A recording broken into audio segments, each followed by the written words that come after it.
And our final presentation today is from Kris Wanner. Kris is an investment specialist at Connexus Credit Union in Regina, Saskatchewan, Canada. Kris will be presenting his Connexus Emerging Leaders Project. He'll explain how they are developing collaborative, innovative, world-class leaders at Connexus Credit Union. Come on up, Kris.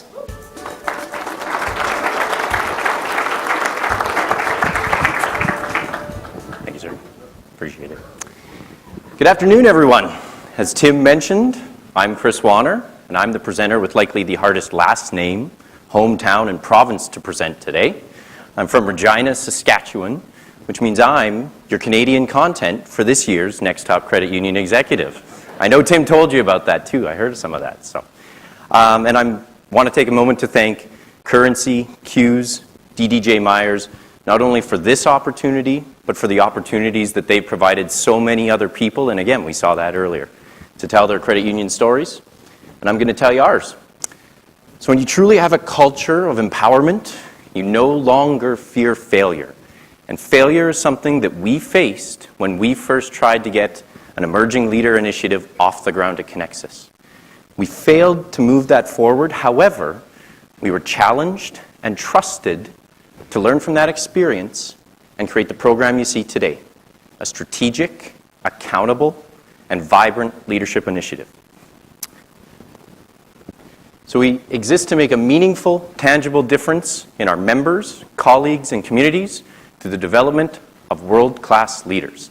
And how we're going to deliver on that statement is through our 4 pillars: community, innovation, mentorship, and collaboration, all of which are completely aligned with our Connexus corporate values and culture. So by focusing on those areas, we will see increases in leadership capability, capacity, and adaptability. And from a corporate leverage point of view, we'll see an increase in employee engagement, retention, and attraction, as well as member satisfaction. Sounds great, right? But what's the difference with Connexus Emerging Leaders, and how does it connect? So right now, change management is top of mind, but we're not just doing change champions, change managers, we're building change champions.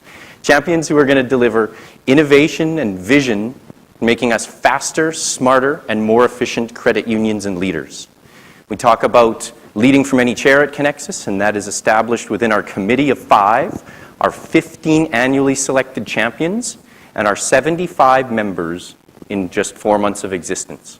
Everyone at all levels is given the ability to stretch and develop their leadership muscles. We talked about corporate alignment. Well, it extends even further. We've prescribed a percentage of our budget to community investment, just like our credit union, and we're strategically aligned with our formal mentorship program.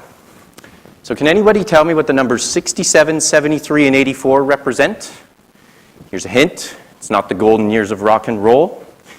However, it is the strategic advantage that companies have when they have a strategic leadership development initiative. They are 67% better at engagement, they are 73% better at employee retention, and 84% are more effective in increasing the quality of their leadership pipeline.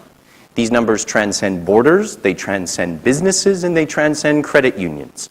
The people that are doing this right are way ahead of the game. And speaking of games, R.A. Dickey hit it on the head when he said, "It's amazing what a team can accomplish when you no longer care who gets the credit."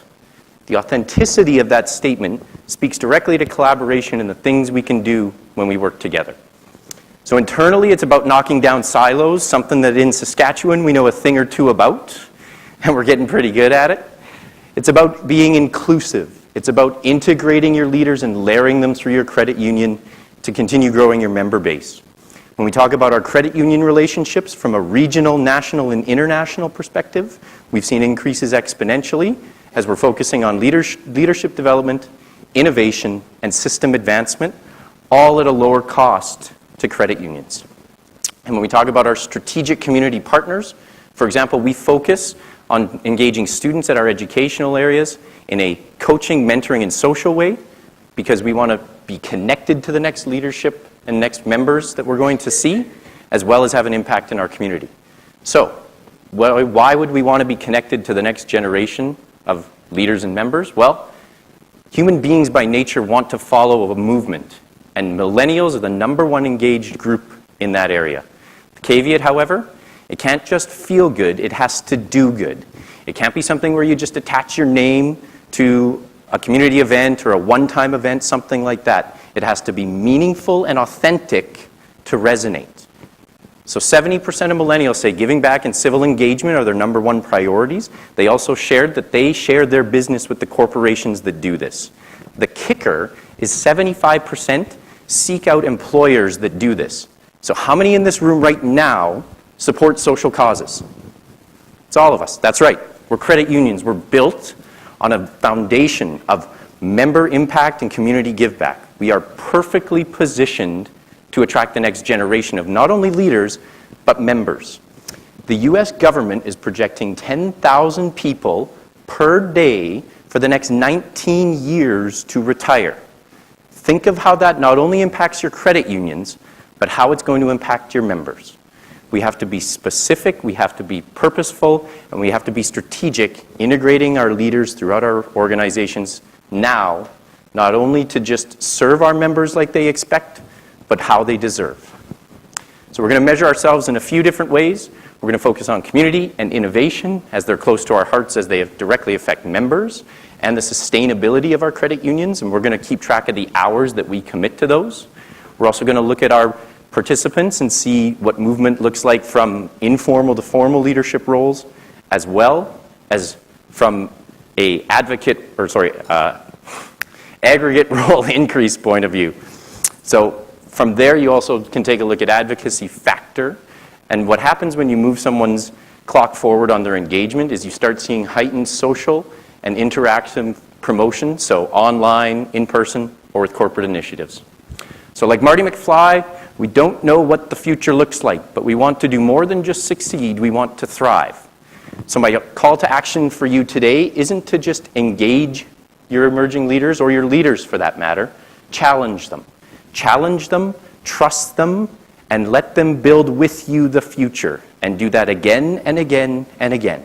We were challenged to own our own development and the development of this program, and because of it, we are more efficient, we are more engaged, and we are more sustainable as a program and leaders. Your credit union will thank you, and not only that, your members will too. Thank you.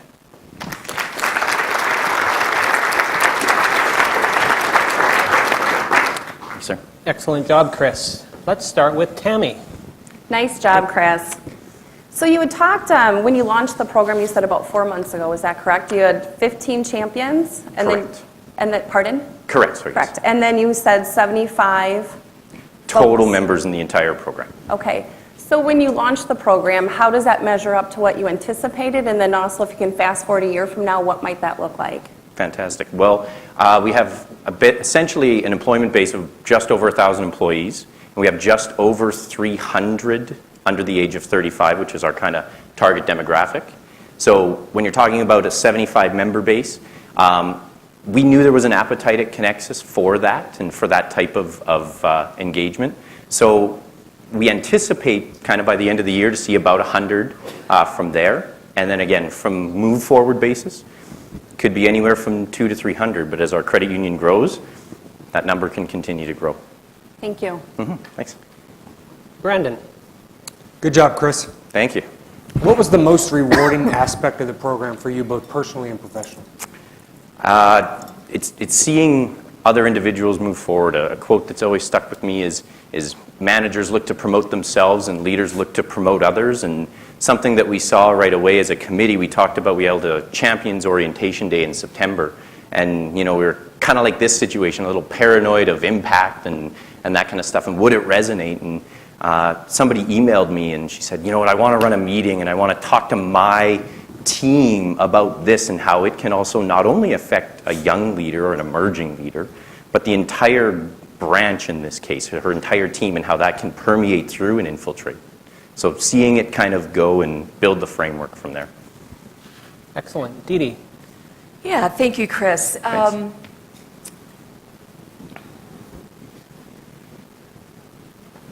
If you could take this program out on your own company, Okay. what would you see different in Canada and the US in 2020? Like if it was your thing to do.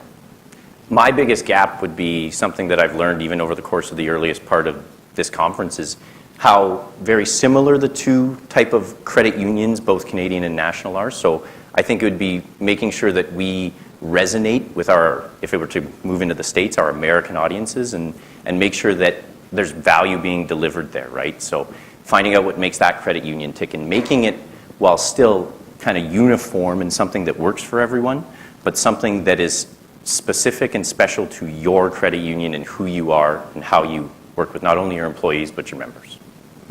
Thank you. Great. Well, let's hear it for Kris. That's it.